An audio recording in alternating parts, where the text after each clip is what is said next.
This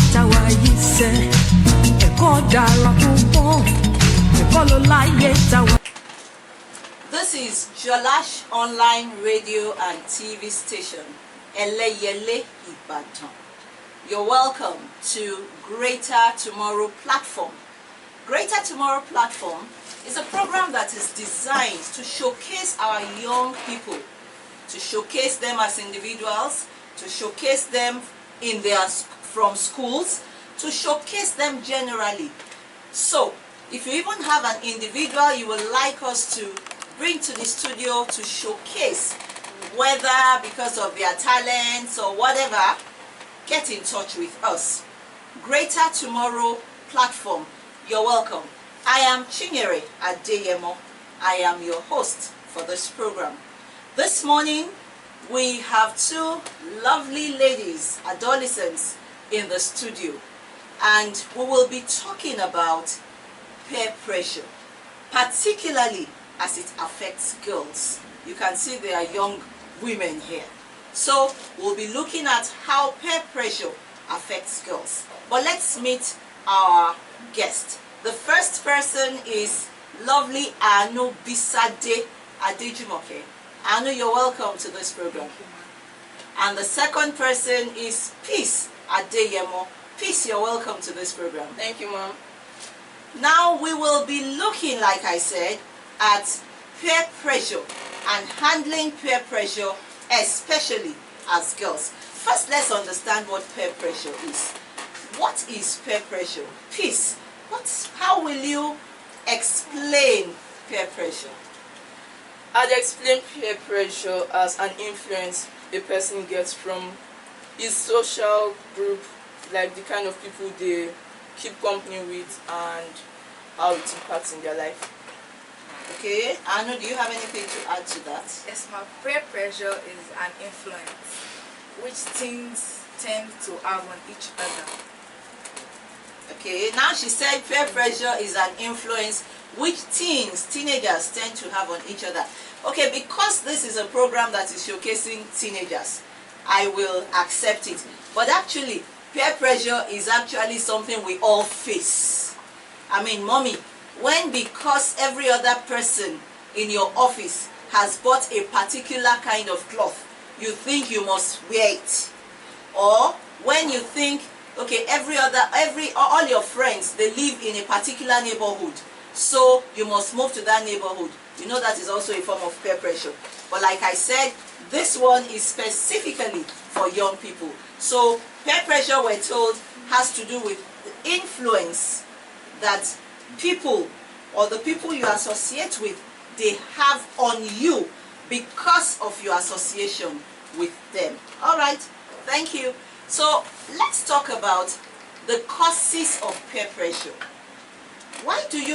Tell me more about peer pressure before we look at the causes. You know, a lot of times people tend to associate peer pressure with something bad. Is it always something bad, Anu? From my own point of view, peer pressure is not always bad. Okay. Peer pressure can be negative or positive. Okay. And the positive side is, for instance, a friend of yours could pressurize you to read more in order to pass your exams, okay, or to save for a particular stuff you want to buy. One negative peer pressure, they come from bad friends, and once you have that mindset already, maybe you are the kind of person that already has a negative mindset. It is easy to be lured into doing negative things which your friends had already told you about. So okay, it would be a very, very easy thing to put one's hand into, and most of the times it leads one into danger. Okay. Peace, do you agree with her? Or do you have any other thing to add to it, or more examples to give on good influence and bad influence of peer pressure? Yes, I do have more examples to give on both types of pressure. Okay, so for the positive one, as she said, it could be hanging out with people who can help you positively and and associate you with good people that can help your life. And okay, let me explain that. Like, you're in a teenage group and you have friends who all own businesses. They could advise you to open a business to bring in small incomes for you. And negative peer pressure could be when your friends advise you to skip school, or they could advise you to start smoking and drinking, which normally you wouldn't do if you had adult supervision. All right, thank you. Okay, that seems to be an entrepreneurial answer, especially for those of us who feel, why should a child want to run a business? But this is the 21st century. With the internet, there is nothing our children don't try. So don't be surprised that your teenager at home may actually have a business online that you may not know about. Now, can we look at things that cause peer pressure? What are the things that cause peer pressure? Especially the negative one. Let's look at the negative one. Okay. First of all, low self-esteem is the most common reason why people get lured into being pressurized. Would you like to explain Yes. low self-esteem? Low self-esteem, when you don't have confidence in yourself that you can do a particular thing without indulging in some criminal activities, or you try to do a particular thing, but your friends are telling you that no, you can't do it, you have to show them that you have that confidence in you, and you can do that you are doing the right thing. So no one has the right to stop you or to say something bad about you, that maybe you are going for a competition and then they are telling you that you can't do it. You should just push that thinking aside and say that I can do it. That should keep coming to your mind, that you can do whatever you think is good. All right, thank That's my you. point of view. Now I'll come to peace, but in case there is a teenager listening to us too, or a young person, or even a child, she said something that is very germane that I want to emphasize upon. That you can't do it and you can do it thing. A lot of times we are in a society where there are so many negative voices around us. You say you want to do something or you want to start something, and the first reaction many people have is to laugh at you. To laugh at you and make it look like, is it your sort that we do this kind of a thing? If there is anything you plan to do, and the first reaction you get from people is scorn, is ridicule, is laughter, as much as it will hurt, but as much as it will hurt, I want to encourage you to knock off those voices and go ahead and do what you want to do. Can I define who a winner is? A winner is that person that did not listen to the voices of discouragement, that did not listen to the voices of ridicule, that in spite of his fears or her fears, still stood courageously and went ahead to achieve. So, in case you're listening to me and you're suffering from self-esteem, low self-esteem issues like Anu said, one of the ways you can knock that off is to build courage in yourself. You are your own best cheerleader. Build courage in yourself and keep telling yourself, I can do it. Peace, what other causes of self-esteem can you tell us about? It could be when you don't... Sorry, not self-esteem, peer pressure. Causes of peer pressure. Okay. So it could be when you don't listen to parental advice, when you think you know the best for yourself and you go to your friends and they give you very wrong advices. That could be a cause. Then it could be when you don't have a mind of your own, when you are easily pressurized to doing wrong things and you give in easily. You can't stand on your own. You can't face the crowd if you are left alone. Okay, so are you saying that if an individual does not have a mind of his own or her own, the person is already vulnerable to being pressured, to be swayed by any wind, okay, like scripture we say, any wind of doctrine, to be swayed by any opinion? Is that what you're trying to say? Yes. Okay, so Peace is also telling us that any individual that does not have a mind of his own or her own, especially an adolescent, remember we're viewing adolescents now, that when adolescents don't develop their selves, don't grow their confidence to the point that they master their emotions and they have their own minds, they become prone to being influenced by the opinions of others. Okay, now she also said that when young people, when they disregard parental guardians, because a lot of times your parents mean good for you, the approaches may not be how you will like it, but really there's no parent that wants the child to come to any harm, all things being equal. So when children disregard parental guardians and veer off on their own, it is most likely that at such points they will find people who will lure them and encourage them to do something wrong. All right, so let's talk about practical issues now. Practical ways. What practical ways? No, let's give practical examples. Give me a practical example of how girls can be pressured, can fall for peer pressure. Now let's look at, you've told us that we have positive peer pressure and negative peer pressure. So both of you will be giving me examples, practical examples of positive peer pressure and negative peer pressure. By the way, for those of us listening, we are learning today from these young girls that peer pressure is not always a bad thing.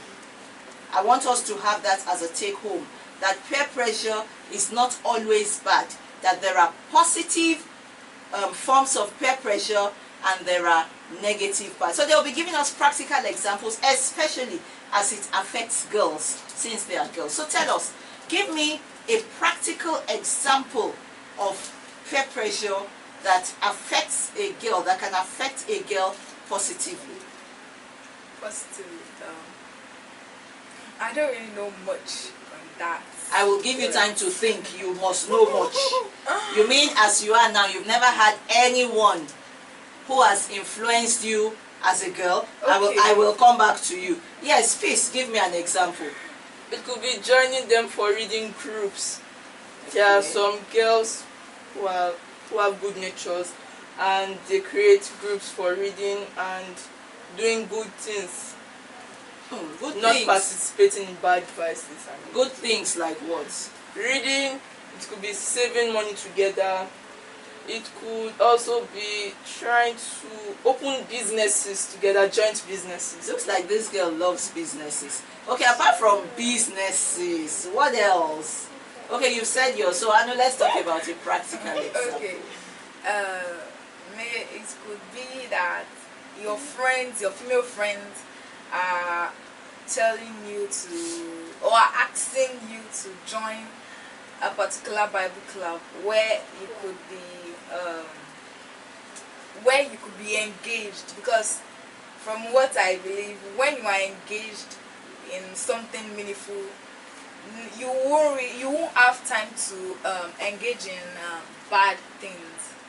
Okay. Like what they say, an idle land is the devil's workshop. So when you try to keep yourself busy, it may not really be in a Bible club. It may be something else. It may be that you have a business to attend to, or something else that links to education. you won't really have, in fact you won't, I don't think one is going to have time to engage in bad things. If you're a parent listening to us, you can see we are in for a very, very surprising time with these young people. Did you notice the common thing both of them said? They both talked about business. So we've actually entered a dispensation where our young people, our children are talking business. Okay, now let's look at negative examples. Give me practical examples of negative, situations where girls can fall for negative peer pressure. Okay, when you are trying to be like, now there's a group of popular girls in your school, and you are, yeah, queen bees, and then you are What do you call trying to it? queen bees, Oh yeah. and then you are trying to fit in. You want to be among. You want them to know that yes, I'm a big girl. So you really want to join them. You want people to see you. You want people to see you as a lion lady, so to speak.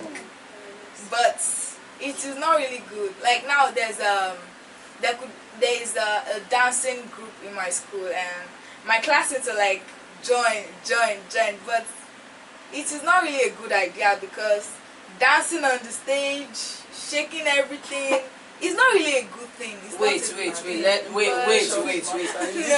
But- it the dance that is not a good thing, or the form of dance that they dance? Because Okay, I the know form of dance. I know that some brands do dancing competition that the whole family goes for. In fact, I think I'm waiting for my family to go so that I'll go and get plenty millions. So are you saying you are against dances, or No. it is the particular dance they dance in this situation? The particular song they dance to is not good. It's not good at all.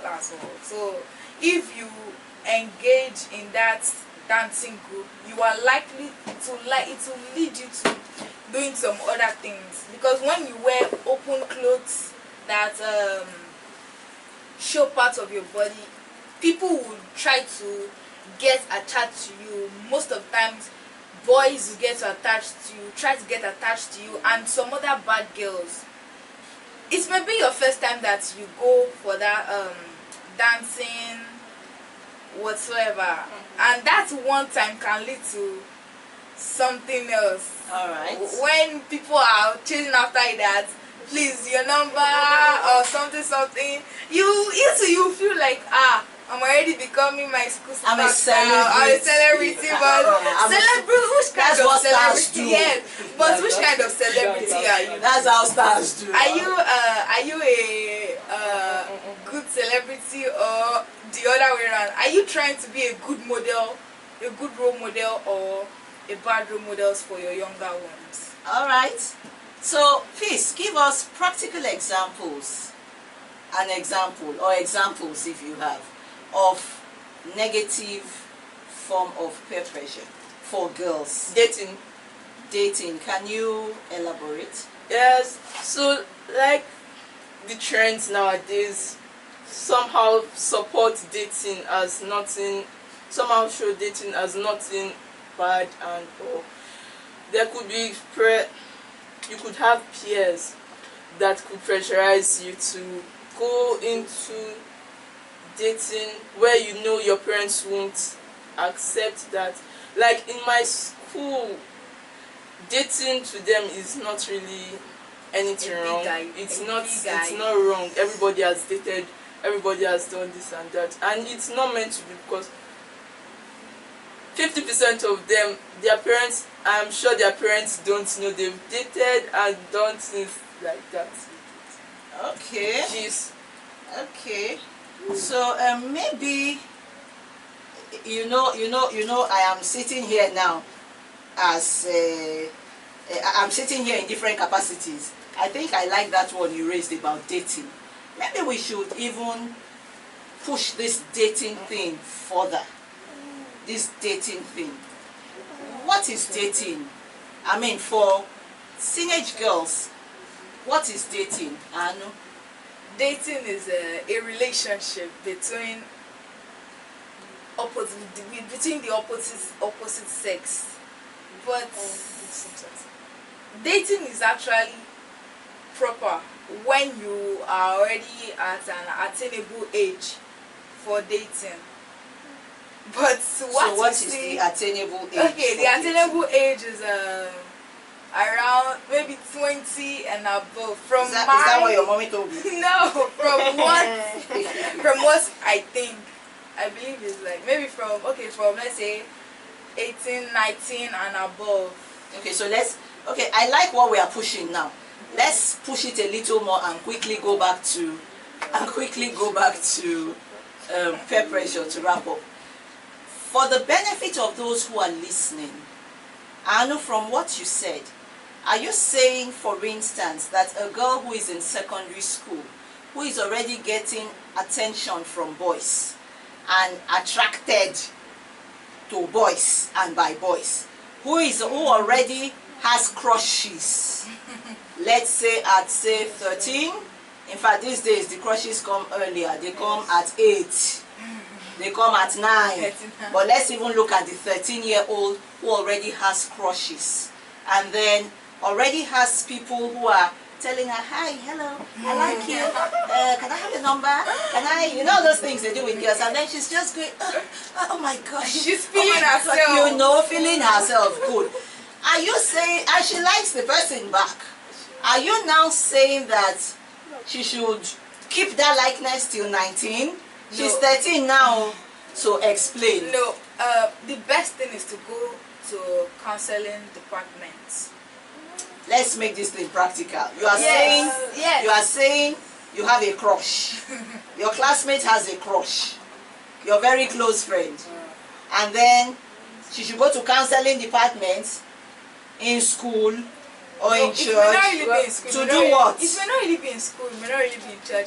Your mom may be your personal counselor. African mom. Okay.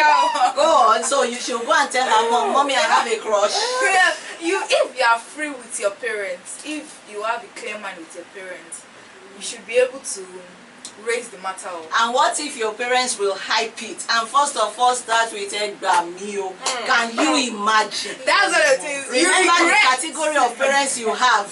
They were not able to tell their own parents, and your parent all is a religious parent that goes blood of Jesus and just starts crying. You just start crying that the devil has got her child. So what are you saying? There's sometimes that you just regret your action. So let's look for practical solutions. So that 13-year-old girl who is watching us and has a crush, and you are saying 19. So between 13 and 19, what should she be doing? Okay, you want to say something? Well, I actually don't support the age range she gave because I don't understand why you'd be in secondary school, you're not yet through, and the next thing you're thinking about is boys. Though it's not, it's definitely going to affect the studies. Yes, like for me, I think dating range should start after you finished your education and maybe after you're out of your parents' roof. This one has even pushed it further. I know said 19. This one has pushed it to the roof. Okay. Or who does not even live with her parents. Perhaps she lives on the streets in Port. If she has a crush at 13, what should she do? If we follow Anu's own, that she should wait till 19. Now, in order not to fall for bad peer pressure, one of the things I will suggest is first your attitude to your relationship with the opposite sex. You do not need to date a member of the opposite sex. You can be friends, and that's okay. So if you are getting male attention or even female attention for our very shy boys and very good boys, if you're getting male attention or too much female attention and you don't want a relationship, you don't want to date, one of the practical things I will suggest you do is that you tell the person who claims he or she is attracted to you not to rush you. You are not compelled to give what you don't want to give. You can simply tell them, okay, see, I don't want to date you, but we can be friends. You can be like a brother to me. You can be like a sister to me. Like a school brother, like a school sister. Let's just be friends. I don't want any commitment, because you know, a lot of times when we bring in dating, we're talking commitment. We're bringing some form of monopoly, whereby, see, you're attached to only that guy, or you're attached to only that girl, and then you cannot talk to any other person. That's not healthy. That's not healthy for young people. So rather than begin to explore relationships, I will suggest that, practically speaking, as young people, when you have this attraction, and you will have them, when you have this attention, know yourself. Tell yourself, see, I'm not ready for any relationship, but let's be friends. Because the truth is that as individuals, as human beings, God made us to relate with each other. We cannot live in isolation. So as young people, you must learn to build healthy relationships. Healthy relationships where you are not under pressure to do anything wrong. Healthy relationships where you are not compelled to kiss or neck or hug if you don't want to do these things. Or smooshing, you heard how she said it. Or smoosh. And where you are not ridiculed for not doing it. The moment anyone begins to ridicule you for saying no, you know that something is wrong with that association, something is wrong with that person. Alright, so as we wrap up this program, I think I am enjoying myself. I am enjoying myself. Are you enjoying yourself? Yes, ma'am. I'm really enjoying Okay, myself. so let's wrap this up. How will you advise, Anu? How will you advise, what advice will you give to teenage girls outside there, generally? Okay, first thing first, you need to change your friends. If it's your friends that keep on compelling you to do such, you have to... What's such? Okay, maybe to go into dating. Your friends are dating, so they push you to that, let's be one, let's be dating also. You have to change your friends. That's the very first thing. You have to change your friends. Believe in yourself that it is not until you date that you have self-confidence. You have to be able to stand on your own. Alright, thank you very much. So, Peace, as a wrap-up advice for the young girl outside who is listening to you, what will you advise? What is your advice to that teenager who is watching you? So, if you have low self-confidence or self-esteem, I think you should surround yourselves with people that try to hype your confidence, or they try to advise you, and you should let go of the I cannot do it attitude. You should let go of the I cannot do it attitude. And can I also add that as a young person who is growing, especially in this generation, because I am a believer, you need God. You need God. You need godly counsel. You need to follow God's principles in your life as you grow. And then you need to get rid of negative mindset, negative association, negative thinking. That's also mindset. So that you can live more meaningfully. Thank you very much, Anu and Peace, for honoring my invitation to be my guest on this platform. I enjoyed talking with you. Thank you very much, Peace. You've been listening to Greater Tomorrow platform on Jolash online radio and TV station. We just finished having a discussion on peer pressure, especially as it affects girls. Next week, we'll come up with a new package. Till then, stay well. Bye. Bye. See ya.